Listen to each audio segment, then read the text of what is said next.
प्यारे साथियों, आप सभी का स्वागत करता हूं अपने एमआरएस स्टडी परिवार में। तो डियर, जैसा कि आपको पता है कि हमारा जो चैनल है वो इंजीनियरिंग स्टूडेंट्स के लिए बहुत ही ज़्यादा हेल्पफुल इंफॉर्मेटिव कंटेंट प्रोवाइड करता है, जिसमें आपको अलग अलग सब्जेक्ट्स के लेक्चर्स जो है आपको यहाँ पे मिलते हैं। तो जैसा कि आपको मैंने फर्स्ट वीडियोस में बताया था कि कंप्यूटर साइंस इंजीनियरिंग का जो सब्जेक्ट था टेक्निकल राइटिंग, उसको जो है मैंने स्टार्ट किया था। तो मॉड्यूल 1 में मैंने थोड़ा सा इंट्रोडक्शन आपको जो है करवाए थे, और उसके बाद के टॉपिक आज के इस वीडियोस में डिस्कस करेंगे। तो अगर आपको हमारा द्वारा दिए गए कंटेंट पसंद आते हैं तो अपने और भी दोस्तों के साथ इस वीडियोस को शेयर कीजिएगा। और रही बात नोट्स की, तो जैसे ही मॉड्यूल कंप्लीट होगा एक मॉड्यूल, उसका जो नोट्स है वो हमारे इंजीनियर प्लस ऐप पे मैं अपलोड कर दूंगा। क्योंकि अभी आपके जो सेमेस्टर एग्ज़ाम्स हैं, जो एंड सेमेस्टर एग्ज़ाम्स होते हैं, उसे होने में अभी टाइम है।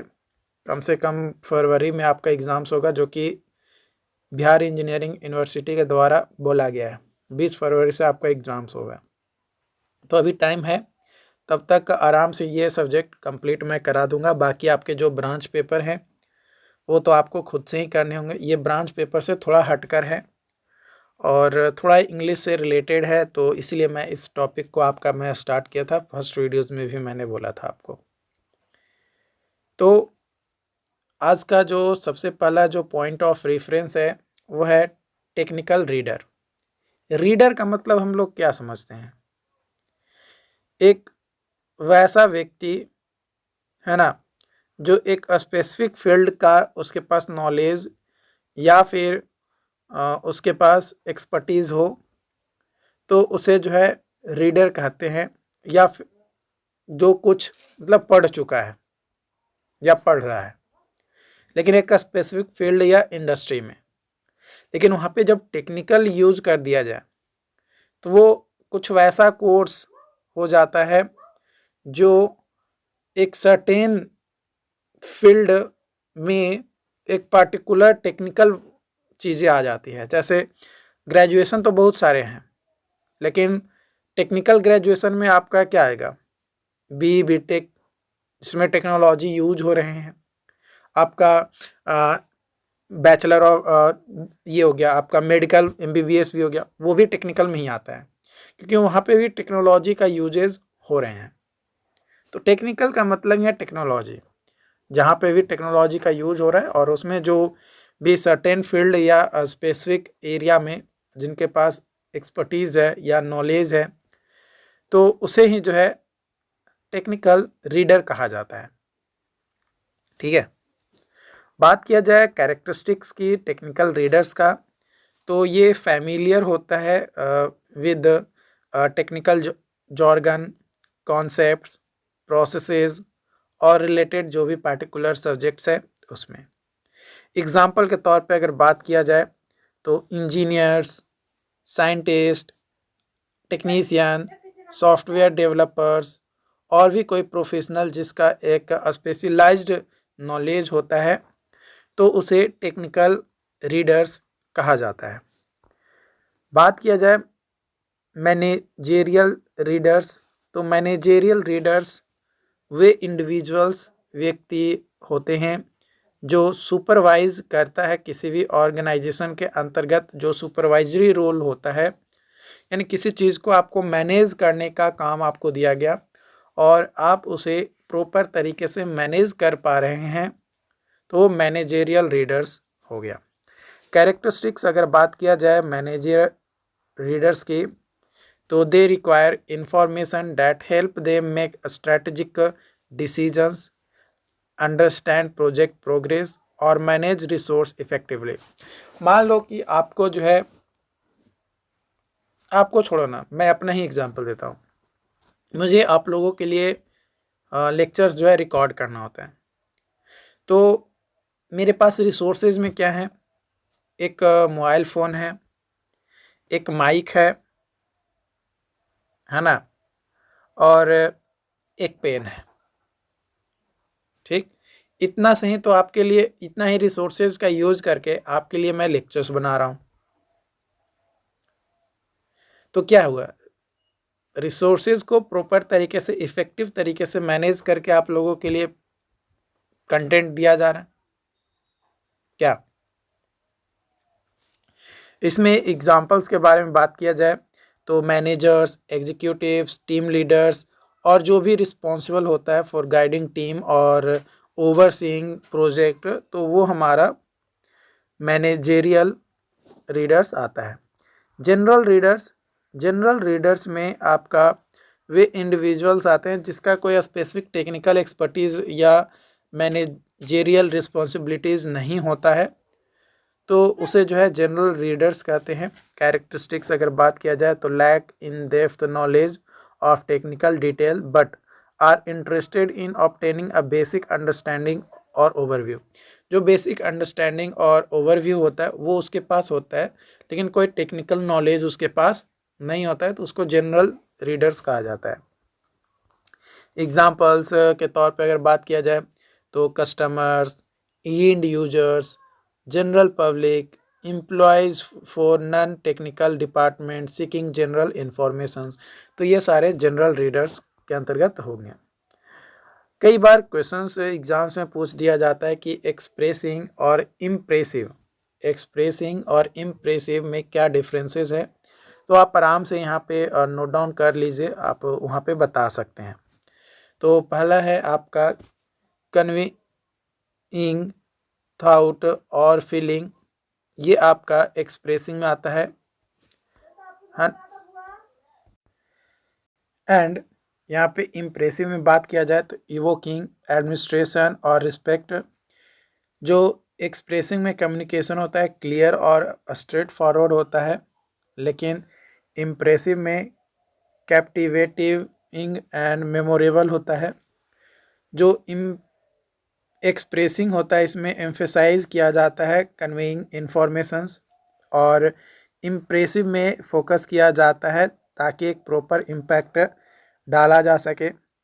एक्सप्रेसिंग सिंपल और डायरेक्ट होता है, लेकिन इम्प्रेसिव में स्टाइल और अटेंडेड ग्रिपिंग होता है। Expressing transmitting message, but impressive में आपका क्रिएट किया जाता है लास्ट इम्प्रेशन कि भाई इम्प्रेशन आपका कैसा बन रहा है।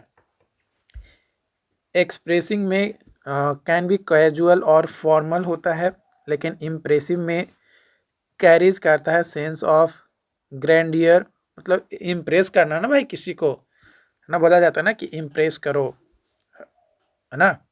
आप अभी कॉलेज में होगे तो कॉलेज में GF एंड BF इसके बारे में तो आप आराम से सुनते होगे, क्योंकि आपने कई सारे लोग डिप्लोमा करके गए होंगे तो उनको बहुत ज़्यादा एक्सपर्टीज़ होगा। कुछ लोग फर्स्ट ईयर में एडमिशन करवाएंगे तो थर्ड सेमेस्टर में आप आ गए हैं, तो इतना तो आपके पास नॉलेज है ही, है ना, इतना आपके पास कैपेबिलिटी तो है ही। तो इस चीज़ को तो बोलते हैं ना कि इम्प्रेस करना है उसको, या किसी भी गर्ल्स को इम्प्रेस करना है, तो इम्प्रेस करने के लिए आपको कुछ तो स्पेशल करना पड़ेगा ना। नॉर्मल चीज़ें आप अगर कीजिएगा जो सब कर रहा है तो क्या इम्प्रेस होगा या होगी? संभव नहीं है। कुछ तो एक्स्ट्रा एक्टिविटीज़ आपको करनी पड़ेगी। तो वही यहाँ पे भी है कि एक अलग सेंसेस में आपको जो है करना होगा। जो एक्सप्रेसिंग है इसमें जो है बेसिक कम्युनिकेशन होता है, लेकिन इम्प्रेसिव में इम्पैक्टफुल एक्सप्रेशंस होते हैं ताकि एक प्रॉपर एक्सप्रेस किया जाए और सामने वाला इम्प्रेस हो जाए, खुश हो जाए।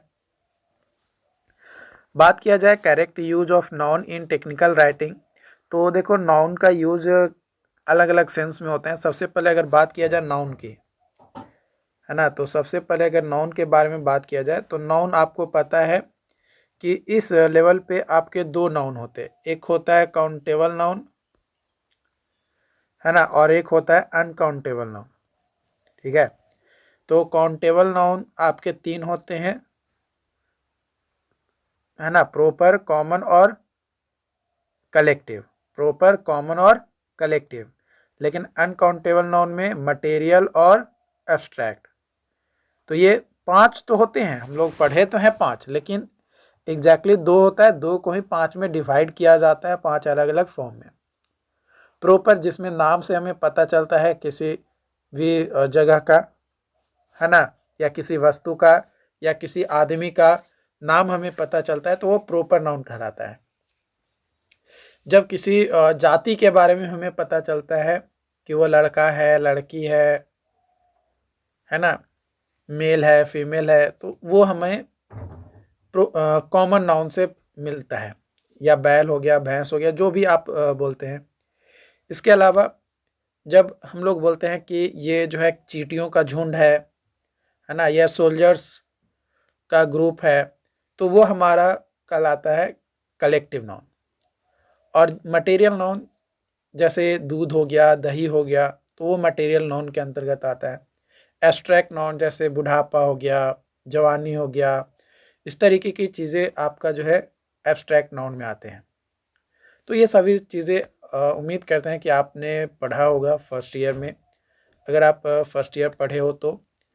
और अगर आप फर्स्ट ईयर नहीं पढ़े हो, अगर आप डिप्लोमा में पढ़े होगे तो डिप्लोमा में भी पढ़े होगे, या फिर अगर आप डिप्लोमा में नहीं पढ़े थे तो अगर आप हमारे थ्रू ज्वाइन करके, हमारे कोर्सेज़ को ज्वाइन करके आपने लैटरल एंट्री को तैयारी की होगी, तो वो चीज़ें मैंने जो है ऑलरेडी पढ़ाया है।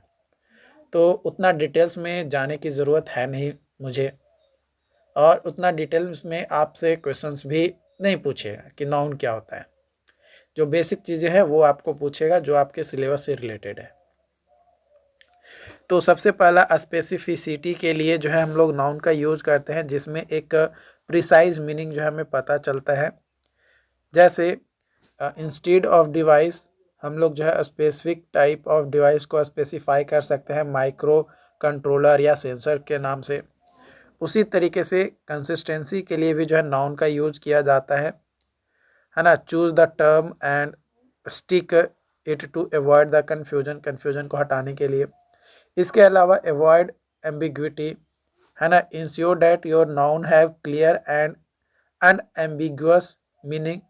एम्बिगुअस नाउन जो है लीड करता है मिसअंडरस्टैंडिंग को। इसके अलावा प्रॉपर टर्मिनोलॉजी के लिए भी जो हम लोग नाउन का यूज करते हैं। साथ ही साथ सिंगुलर से प्लूरल का प्रॉपर फॉर्मिंग हमारा नाउन के बेसिस पे ही होता है, तो उसके लिए कैपिटलाइजिंग के लिए कि ऑब्वियसली जो प्रॉपर कैपिटलाइजेशन का रूल है उसमें नाम या कोई फुल फॉर्म है तो उसको हमेशा हम लोग जो है कैपिटल में रखते हैं। तो वो हमें कहाँ से पता चलता है, नाउन का करेक्ट यूज़ करते हैं तभी। इसके अलावा पैरेलल स्ट्रक्चर्स, है ना, मेंटेन करने के लिए एक प्रॉपर तरीके से, ताकि कंप्रिहेंसिव और रीडेबिलिटी बन सके। प्रोनाउंस को अवॉइड करने के लिए हम लोग जो है यूज़ करते हैं नाउन का।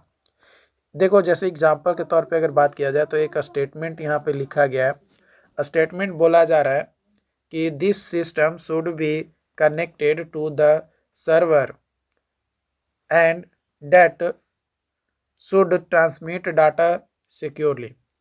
ये ऐसा नहीं है कि पढ़ने में बहुत ही ज़्यादा गड़बड़ या गलत लग रहा है, लेकिन इसको हम लोग इस तरीके से भी लिख सकते हैं कि the system should be connected to the server and the system should transmit data securely. लिखा गया है सेम चीज़, लेकिन बोलने का जो तरीका है अलग है। और यहाँ पे आपको एक प्रॉपर तरीके से एक लग भी रहा है कि नहीं, जो चीज़ें हमें कही जा रही है वो एक सिस्टमैटिक वे में कहा जा रहा है। तो ऊपर वाला इनकरेक्ट हम लोग मान कर चल रहे हैं और नीचे वाला जो है हमारा करेक्ट हो जाएगा, क्योंकि एक सिस्टमैटिक, एक स्पेसिफिक, है ना, पैरेलल चीज़ों को और जो भी एम्बिगुअस है उसको अवॉइड कर रहे हैं हम लोग यहाँ पे। ओके, तो आज के लिए इतना ही रखते हैं। Thank you.